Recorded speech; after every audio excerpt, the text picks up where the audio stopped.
Hello അസ്സലാമു അലൈക്കും. അപ്പോൾ ഇന്ന് ഞാൻ വന്നിട്ടുള്ളത് വളരെ സിമ്പിളായിട്ട് ചെയ്യാൻ പറ്റുന്ന നല്ലൊരു സ്വീറ്റിൻ്റെ റെസിപ്പി ആയിട്ടാണ്. നമുക്കിങ്ങനെ വായിലിടുമ്പോഴത്തേന് ഇങ്ങനെ അലിഞ്ഞു പോണ ഒരു ടൈപ്പ് സ്വീറ്റാണ്. നമ്മളിത് റവ വെച്ചിട്ടാണ് കേട്ടോ ചെയ്യുന്നത്. എളുപ്പത്തിൽ എല്ലാവർക്കും ചെയ്യാൻ പറ്റും. അപ്പോൾ എല്ലാവരും ട്രൈ ചെയ്യാം. നമുക്ക് എങ്ങനെ ചെയ്യുന്നതെന്ന് നോക്കാം. അപ്പോൾ ആദ്യം തന്നെ ഞാനിവിടെ ഒരു പാൻ എടുത്തിട്ടുണ്ട്. അതിലേക്ക് 1 ടേബിൾ സ്പൂൺ നെയ്യ് ചേർത്ത് കൊടുക്കുക. എന്നിട്ട് അതൊന്ന് ചൂടാവുന്ന സമയത്ത് നമ്മൾ ഇതിനകത്തോട്ട് 1 കപ്പ് റവ ചേർത്ത് കൊടുക്കുന്നുണ്ട്. വറുത്തതോ വറക്കാത്തതോ ഏതായാലും കുഴപ്പമില്ല. അപ്പോൾ തീ നല്ലോണം കുറച്ച് വെച്ചിട്ട് ഇത് നന്നായിട്ടൊന്ന് വറുത്തെടുക്കുക. ആ ഒരു റവ ഇങ്ങനെ മൂത്ത മണം ഉണ്ടല്ലോ, അതിങ്ങനെ വരുന്ന സമയത്ത് നമുക്കിതിൻ്റെ അടുത്ത സ്റ്റെപ്പ് ചെയ്യാം. അപ്പോൾ ഒന്ന് ചെറുതായിട്ട് തീയിൽ വെച്ചിട്ട് നമുക്കൊന്ന് വറുത്തെടുക്കാം. ഒരുപാട് സമയമൊന്നും എടുക്കില്ല, ഒരു 5-6 മിനിറ്റ് കൊണ്ട് തന്നെ റെഡിയാവും. അപ്പോൾ ഇത് ഏകദേശം ഒന്ന് റെഡിയായി വന്നിട്ടുണ്ട്. നല്ല സ്മെല്ലൊക്കെ വരുന്നുണ്ട്. ഈ സമയത്ത് നമുക്കിതിലേക്ക് 1.5 കപ്പ് പാല് ചേർത്ത് കൊടുക്കാം. തിളപ്പിക്കാത്ത പാലാണ്, നമ്മൾ ഡയറക്റ്റ് ആയിട്ട് ഇങ്ങനെ തന്നെ ചേർക്കുകയാണ്. ഇനി നമുക്ക് ലോ ഫ്ലെയിമിൽ തന്നെ ഇതൊന്ന് വേവിച്ചെടുക്കാം. നന്നായിട്ട് മിക്സ് ചെയ്ത് കൊടുക്കുക. കാരണം റവയിൽ എല്ലായിടും ഈ പാല് തട്ടിയാൽ മാത്രമേ നന്നായിട്ട് വെന്ത് കിട്ടുള്ളൂ.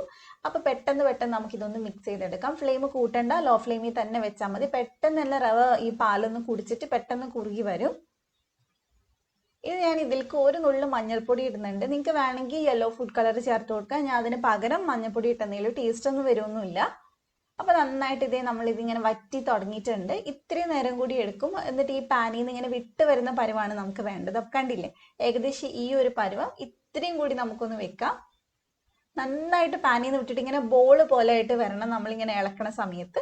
അപ്പോൾ ഇനി നമുക്കിതൊന്ന് അടച്ചു വെച്ചിട്ട് ഒരു 2 മിനിറ്റ് കഴിയുമ്പോൾ ഫ്ലെയിം ഓഫ് ചെയ്യാം. അതവിടെ മാറ്റി വെച്ചാൽ മതി. അപ്പോൾ ഇനി വേറൊരു പാനിൽ ഞാൻ 1.5 കപ്പ് പഞ്ചസാര ചേർത്ത് കൊടുക്കുന്നുണ്ട്. പഞ്ചസാര നമ്മൾ എത്രയാണോ എടുക്കുന്നത് അതേ അളവിൽ തന്നെ വെള്ളവും ചേർത്ത് കൊടുക്കുക. അപ്പോൾ 1.5 കപ്പ് വെള്ളം ഞാൻ ചേർത്ത് കൊടുക്കുന്നുണ്ട്. അപ്പോൾ ഇനി നമ്മൾ ഷുഗർ സിറപ്പാണ് ഉണ്ടാക്കുന്നത്. അപ്പോൾ ഒരു ഫ്ലേവറിന് വേണ്ടിയിട്ട് 3 ഏലക്ക ഇട്ടിട്ടുണ്ട്. നിങ്ങളുടെ കയ്യിൽ ഏലക്ക പൊടിയാണെങ്കിൽ ഒരു 1/2 ടീസ്പൂൺ ചേർത്ത് കൊടുത്താൽ മതി. ഇനി നന്നായിട്ട് നമുക്കിതൊന്ന് മെൽറ്റ് ആയിട്ട് എടുക്കണം. ഷുഗർ നന്നായിട്ട് മെൽറ്റ് ആവണം, അല്ലാതെ നൂൽ പരുവൊന്നും ആവണ്ട. നന്നായിട്ട് നമുക്കിതൊന്ന് മെൽറ്റ് ചെയ്തെടുക്കാം. അപ്പോൾ ഏകദേശം ഇതേ പഞ്ചസാര നമുക്ക് നന്നായിട്ട് തിളച്ച് വന്നിട്ടുണ്ട്. ഇനി നമുക്കൊരു 5 മിനിറ്റും കൂടി ഇതൊന്ന് ലോ ഫ്ലെയിമിൽ ഒന്ന് വെച്ച് കൊടുക്കുക. അത്രയും നേരം വെച്ചാൽ മതി, നൂൽപ്പരുവ് ആവേണ്ട ആവശ്യമില്ല. ഇനി നമുക്ക് ഫ്ലെയിം അങ്ങ് ഓഫ് ചെയ്യാം, അതവിടെ മാറ്റി വെക്കാം. അപ്പോൾ നമ്മൾ നേരത്തെ എടുത്തു വെച്ചിട്ടുള്ള, നമ്മൾ വേവിച്ച് വെച്ചിട്ടുള്ള റവ ഉണ്ടല്ലോ, അത് ഞാനൊരു ബൗളിലേക്ക് മാറ്റിയിട്ടുണ്ട്. അതിലേക്ക് ഒരു 1/4 കപ്പ് പാൽപ്പൊടിയും ഇത്തിരി ഏലക്കപ്പൊടിയും ചേർത്തിട്ടുണ്ട്. ഏലക്കപ്പൊടി ഒരു 1/2 ടീസ്പൂണൊക്കെ മതി. എന്നിട്ട് നമുക്ക് നന്നായിട്ട് ഇതൊന്ന് മിക്സ് ചെയ്തെടുക്കാം.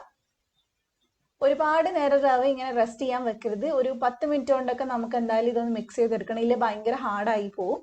ഇനി നമുക്ക് ഇതിന് ഇത്തിരി ആയിട്ട് എടുത്തിട്ട് ഒന്ന് നന്നായിട്ട് റോൾ ചെയ്തെടുക്കാം. നിങ്ങൾക്ക് ഏത് ഷേപ്പിലാണോ വേണ്ടത് അങ്ങനെ ചെയ്യാം. പക്ഷെ ക്രാക്ക് വരാതെ നന്നായിട്ട് ഉരുട്ടിയെടുക്കാൻ നോക്കുക.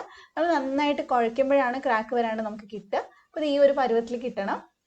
അപ്പോൾ ഞാനൊരു ഈ ഒരു ഷേപ്പിലാണ് ചെയ്തിട്ടില്ല. നിങ്ങൾക്ക് വേണമെങ്കിൽ റൗണ്ട് ഷേപ്പിൽ ചെയ്യാം. നമ്മൾ ഗുലാബ് ജാമുനൊക്കെ ചെയ്യില്ലേ, ആ ഒരു ഷേപ്പിൽ വേണമെങ്കിലും ചെയ്യാം. അപ്പോൾ എല്ലാം നമുക്ക് ഇതേപോലെ പെട്ടെന്ന് ചെയ്തെടുക്കാം. വേഗം ചെയ്യുക, കാരണം റവ ആയതുകൊണ്ട് തന്നെ പെട്ടെന്ന് ഡ്രൈ ആയി പോവും. അപ്പോൾ ഇത് ഞാൻ എല്ലാം ചെയ്തെടുത്തിട്ടുണ്ട്. അപ്പോൾ ഇനി നമ്മൾ ഇതൊന്ന് ഫ്രൈ ചെയ്യാൻ പോവുകയാണ്. അപ്പോൾ നിങ്ങൾക്ക് പെട്ടെന്ന് തീരണമെങ്കിൽ ഒരുപാട് ഓയിൽ ഒഴിച്ച് ഫ്രൈ ചെയ്യാം. ഞാൻ കുറച്ച് ഓയിൽ ഒഴിച്ചിട്ട് ഫ്രൈ ചെയ്യുന്നുള്ളൂ. പക്ഷേ എല്ലാ സൈഡും നന്നായിട്ട് ഫ്രൈ ആവണം. അപ്പോൾ നമുക്ക് തീ ഒന്ന് ഒരു മീഡിയം ഫ്ലെയിമിൽ വെച്ചിട്ട് ഇതെല്ലാ സൈഡും ഒന്ന് ഫ്രൈ ചെയ്തെടുക്കാം. പിന്നെ നിങ്ങൾ ആദ്യമായിട്ടാണ് ഈ ചാനൽ കാണുന്നതെങ്കിൽ ചാനൽ ഒന്ന് സബ്സ്ക്രൈബ് ചെയ്യുക. തൊട്ടടുത്തുള്ള ബെല്ല് ക്ലിക്ക് ചെയ്തിട്ട് ഓളും കൂടെ ക്ലിക്ക് ചെയ്യുന്നാൽ മാത്രമേ ഞാൻ വീഡിയോസ് വരുമ്പോൾ നോട്ടിഫിക്കേഷൻ വരുള്ളൂ. അപ്പോൾ ഇതേ നമ്മുടെ ഇതിവിടെ റെഡി ആയിട്ടുണ്ട്. എല്ലാ സൈഡും നന്നായിട്ട് മൊരിഞ്ഞ് വന്നിട്ടുണ്ട്. ഇനി നമ്മൾ എണ്ണയൊന്ന് നന്നായിട്ട് ഇങ്ങനെ ഒന്ന് കളഞ്ഞിട്ട് നേരെ നമ്മളിനി ഷുഗർ സിറപ്പിലേക്ക് ഇടുകയാണ്. ഷുഗർ സിറപ്പിന് ചെറിയ ചൂട് വേണം, എന്നാലും നന്നായിട്ട് ഷുഗർ അകത്ത് കയറുള്ളൂ. അപ്പോൾ ഇത് നമ്മൾ അതിലേക്ക് ഇട്ട് കൊടുക്കുകയാണ്. ഇതേപോലെ തന്നെ നമ്മളെല്ലാം ഫ്രൈ ചെയ്തിട്ട് ഇതിലേക്ക് അങ്ങോട്ട് ഇട്ട് കൊടുത്താൽ മതി.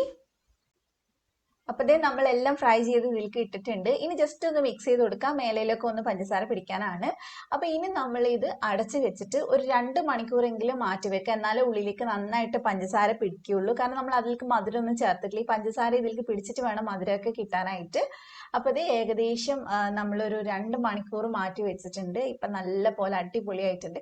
നിങ്ങൾക്ക് ഇത് വേണമെങ്കിൽ കുറച്ച് നേരം ഫ്രിഡ്ജിൽ വെച്ചിട്ട് അങ്ങനെയും കഴിക്കാം. അതും അടിപൊളി തന്നെയാണ് കഴിക്കാൻ. അപ്പോൾ എല്ലാവരും എന്തായാലും ട്രൈ ചെയ്യുക. നിങ്ങൾക്ക് റെസിപ്പി ഇഷ്ടമായിട്ടുണ്ടെങ്കിൽ ഈ വീഡിയോ ലൈക്ക് ചെയ്യുക, ഫ്രണ്ട്സിന് ഷെയർ ചെയ്ത് കൊടുക്കുക, ചാനൽ ഒന്ന് സബ്സ്ക്രൈബ് ചെയ്യുക. മറ്റൊരു അടിപൊളി വീഡിയോ ആയിട്ട് നമുക്ക് വീണ്ടും കാണാം ഇൻഷാ അല്ലാഹ്. Thank you for watching.